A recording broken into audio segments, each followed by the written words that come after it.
Recorder हमने 10 दिन पहले लगाया था और आज 10 दिन पूरे हो गए, आज निकाल रहे हैं, जिससे इस एरिया में जितने भी पक्षियों एवं जीव जंतु हैं उनके बारे में हमको उनके वॉइस रिकॉर्ड सुनने को मिलेगा।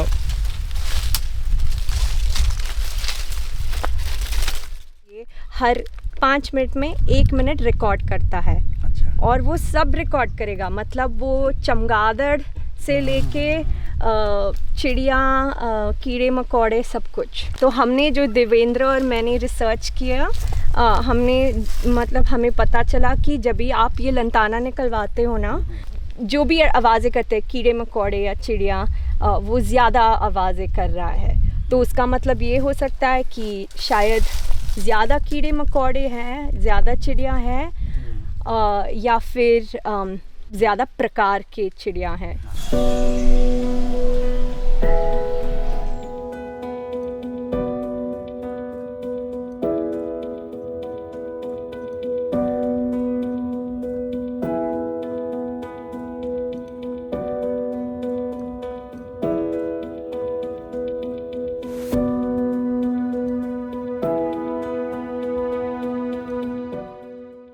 यहाँ जो 14 हेक्टेयर का प्लांट है जो सामुदायिक है, जिसमें बहुत सारी मात्रा में यहाँ पर लंताना भरा हुआ था, जिसमें गांव के लोगों के बीच में बैठकर और हमारे समिति के सदस्यों के बीच में चर्चा के दौरान में यह है कि हमारे यहाँ ये लंताना के कारण जो है यहाँ पर हमारे यहाँ पेड़ पौधे संभल नहीं पाते और कारण कि जंगली जानवर छुप जाते हैं।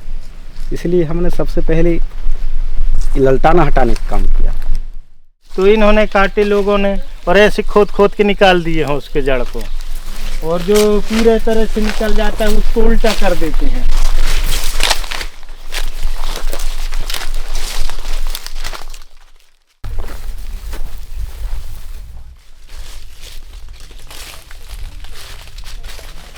और जब लंताना सफाई होने के बाद में जो है लोग बाहर जाते थे लघु वन उपज के लिए, तो यहीं से हमको प्राप्त होने लगा, जैसे चार चिरौंजी, महुआ, हर्रा बहेरा और चकोड़ा, तेंदुपत्ता। जब यहाँ लंताना नहीं हटा था तो उन्होंने 84,000 गड्डी बतलाए थे एक वर्ष में। जब इसका सफाई किए हमने 2017-18 में, तो 1,64,000 की बढ़ोतरी हुई एक साल में। In this landscape, most of the restoration is happening through lantana camara removal, because lantana has, according to people, is a real hindrance to their movement.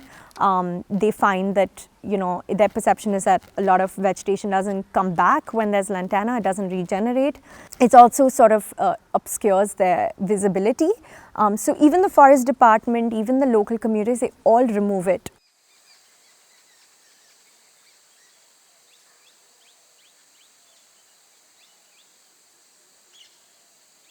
We have really ambitious NDCs, we have really ambitious restoration targets, like the Bond Challenge involves India restoring 26 million hectares of land by 2030. So when so much money, so much time and so much effort is put into this kind of work, we need a good monitoring system. Acoustics has sort of really become huge in the last 10 years. It was always there, it's just sort of risen to fame in the last decade or so, because we're studying the entire soundscape now. So I was extremely curious that, of course, there are a lot of human intensive, sort of time intensive biodiversity surveys that you can do, but in addition to that, is acoustics a great tool to use for restoration?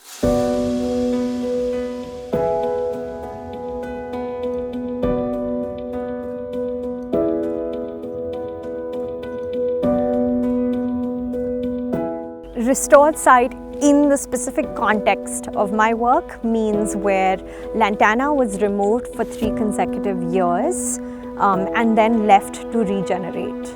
And unrestored sites are where none of that work happened. How do you know you've reached the pinnacle? Does it have to look or sound like Kanha, or does it have to look and sound like something else? Which is why we tend to have benchmarks. I thought having the protected area was not a fair benchmark, because Kanha has a different vegetation composition. It's a beautiful sal forest, it's got patches of grasslands, and it also has a history of timber extraction. Instead, what we did is in the buffer, we went village to village and we tried to ask people what they think is a quote unquote healthy forest. Most of the time, people said, thoda saaf hona chahiye, chal sakte hain. We want these species, and that oftentimes, I would say most of the time, meant that there was no lantana in that forest, so we could walk.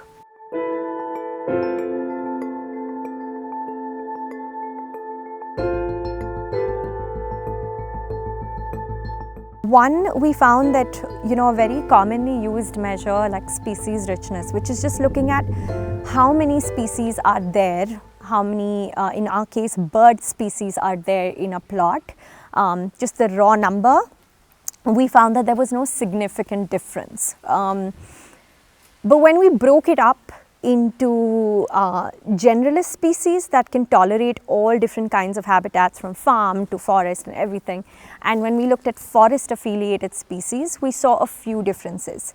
Unrestored sites had a significantly higher number of generalist species, means that they don't need specific forest trees to survive. Just an example of the habitat needs. In terms of a forest affiliate species, we didn't find a significant difference, but we definitely found that restored sites had higher number of forest affiliated species than unrestored sites.